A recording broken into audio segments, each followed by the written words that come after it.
이번 사건에 대한 여야 입장은 비슷한 측면도 있지만 구체적으로 들어가면 사후 조치에서 크게 달라집니다.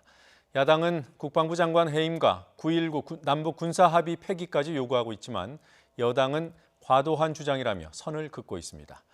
이런 가운데 이낙연 국무총리도 이 사안에 대해 사과했습니다. 국회 취재기자 연결해서 알아보죠. 우철희 기자. 네, 국회입니다. 네, 여야 입장 같은 점과 다른 점이 공존하는군요. 구체적으로 어떤 입장인 겁니까? 네, 북한 주민들이 동해를 종단해서 우리 땅을 밟을 때까지 군에 아무런 제지도 없었던 점에 대해서 여야 모두 강하게 비판했습니다. 여당인 더불어민주당 역시 이번 사태는 군의 경계작전 실패라는 점을 인정했습니다.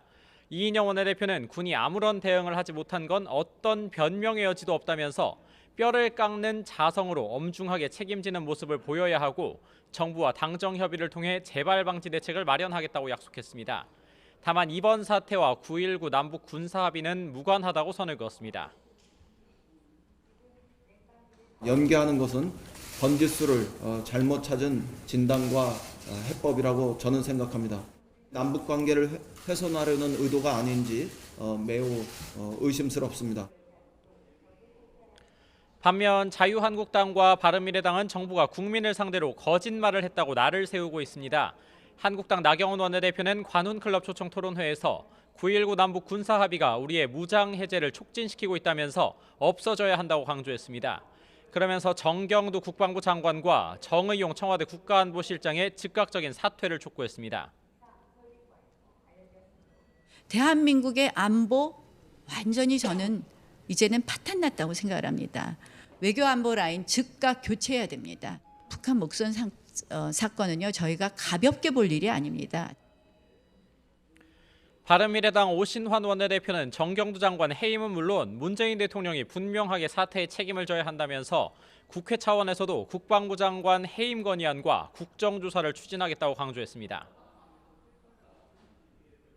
코미디 영화에나 나올 법한 황당한 사건이 벌어졌습니다. 2012년 대선 당시 노크 기순 사건을 비판하며 목청 높였던 문재인 대통령은 대체 어디 있습니까? 이런 가운데 이낙연 국무총리도 대국민 사과를 했습니다. 국정현안 점검 조정회의에서 국민께 큰 심려를 들여 깊게 사과한다면서 관련자에게 엄정하게 책임을 묻겠다고 밝혔습니다. 우리 군의 경계태세에 큰 구멍이 뚫린 것이 명백한 것으로 드러나면서 이번 사태 그리고 나아가 대북 정책을 둘러싼 여야 공방은 더욱 격해질 전망입니다. 지금까지 국회에서 YTN 우철입니다.